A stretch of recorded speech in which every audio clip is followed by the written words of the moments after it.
کہ ان کو پریزائڈ کرنا تھا، اور عین وقت پہ انہوں نے اناؤنس کر دیا کہ یہ جلسہ میری نہیں تھا، میں اس کی صدارت میں، اور بڑے مجھے امبیرسمنٹ میں ڈال دیا۔ بہرحال اس کے بعد جب جلسے کے بعد ہم لوگ شام کو آئے تو کہنے لگے میرے ساتھ چلیے آپ، تو میں نے ان کو یہ بتا دیا تھا کہ مجھے ارلی مارننگ کی فلائٹ سے دلی واپس جانا ہے، پہلے میرے ساتھ چلیے، اپنے ساتھ لے گئے ہوٹل اپنے، اور میں آج تک یاد کرتا ہوں تو میری آنکھوں میں آنسو آ جاتے ہیں۔ اسپونڈیلائٹس کے بہانے خود فرش پہ سوئے، مجھے اپنے بستر پہ سلایا، بیڈ پہ سلایا ہوتے ہیں، بہت ضد کر کے ڈانٹ کے ڈپٹ کے کہ نہیں تمہیں اوپر سونا ہے، اور کہا یہ کہ مجھے اسپونڈیلائٹس ہے تو میں نیچے سوتا ہوں۔ فصیح الرحمان بیچارے بھی ان کی وجہ سے انہیں بھی نیچے سونا پڑا، اور میں ساری ظاہر سو نہیں سکتا تھا کہ ضیاء الرحمان صاحب نیچے لیٹے ہوئے اور میں بیڈ کے اوپر لیٹا ہوں۔ اس طرح کے بہت سارے کیسز ہیں، وقت بہت کم ہے، میں اتنا بہت زیادہ اس بارے میں بتا نہیں سکتا، لیکن میرے تعلقات ان کے تھے تو خردی بزرگی کے، مجھ سے کافی سال بڑے تھے، 17 سال سے بھی زیادہ کا فرق تھا عمر کا، لیکن اس قدر احترام کرتے تھے، اور ہمیشہ کہتے کہ میں تمہارا احترام نہیں کرتا ہوں، میں علم کا احترام کرتا ہوں، تمہاری نالج کا احترام کرتا ہوں، تمہاری علمیت کا احترام کرتا ہوں۔ اور جیسے کہ علی نٹور سنگھ صاحب کنور صاحب فرما رہے تھے کہ سینس آف ہیومر، کیا زبردست سینس آف ہیومر تھا، قانون پر کی مہارت، اور شاعری تو خیر ان کی گٹی میں پڑی ہوئی تھی، کہیں بھی جائیں، کہیں چاہے پرائیویٹ محفل ہو، پارلیمنٹ ہو، کوئی جلسہ ہو، ہر جگہ ان کو شاعری ضرور سنانی تھی۔ کنور صاحب نے ابھی سلمان خورشید صاحب کا بھی ذکر کیا تھا، تو مجھے یہ بات یاد آ گئی، جب شاہ بانو کیس کی بحثیں ہوا کرتی تھی تو انہوں نے ضیاء الرحمان انصاری صاحب نے سلمان صاحب کے والد خورشید عالم صاحب کا نام شاہ بانو رکھ چھوڑا تھا۔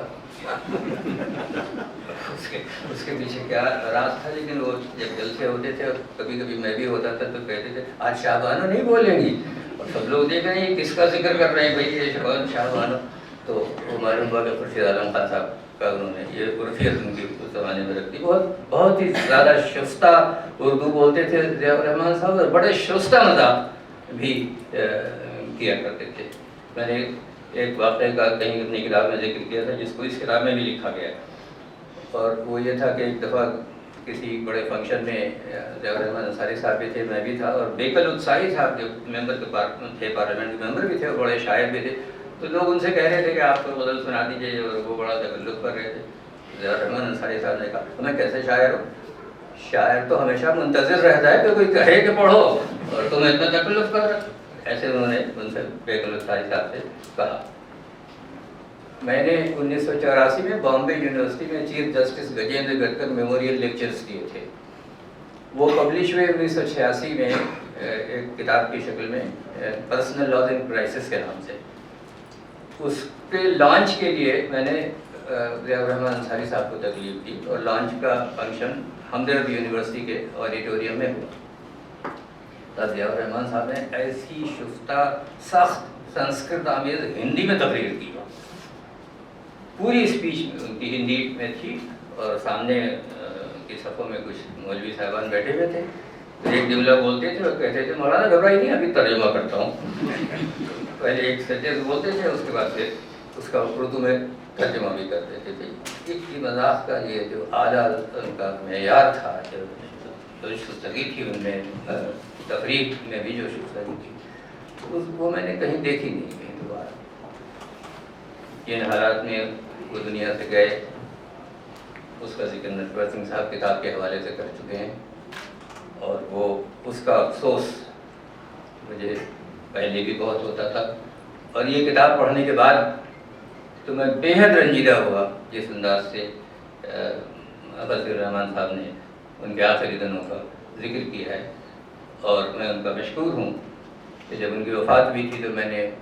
ایک جرنل نکالتا تھا Islamic and comparative law review کے نام سے، ہمدرد یونیورسٹی سے، اس میں نے ایک آبیچوری لکھی تھی۔ اس آبیچوری کو اگر آپ لوگ پڑھیں تو اسے آپ کو اندازہ ہو جائے گا کہ میرے دل میں ان کی کیا قدر تھی، اور ان کے دل میں میری جب تک وہ زندہ رہے کیا قدر تھی۔ اس آبیچوری کو بھی فصیح الرحمان صاحب نے اس کتاب میں پوری طرح شامل کر دیا ہے، تو جب آپ لوگ وہ کتاب پڑھیں گے تو آپ کو اس کا میرا اور ضیاء الرحمان انصاری صاحب کا جو تعلق تھا، جس طرح کا میرا ان سے رشتہ تھا، عمر کے اس تفاوت کے باوجود وہ اس کی یادیں آج بھی میری زندگی کا حصہ ہیں. شکریہ. ایک بات اور کرتا چلوں, معاف کیجیے گا 1 منٹ لوں گا. نٹور سنگھ صاحب نے فرمایا تھا کہ کس طرح لوگوں نے ان کے ساتھ ان کے اگینسٹ ایلیگیشنس لگائے. وہ پہلے بھی وہ کتاب انہوں نے خط بھی پڑھ کے سنائی جو پرائم منسٹر اندرا گاندھی نے ان کو لکھے تھے, اور اس کے ساتھ وہ شکایتیں بھیجی تھیں. وہ کس نیچر کی تھی اور کیا تھا اس پر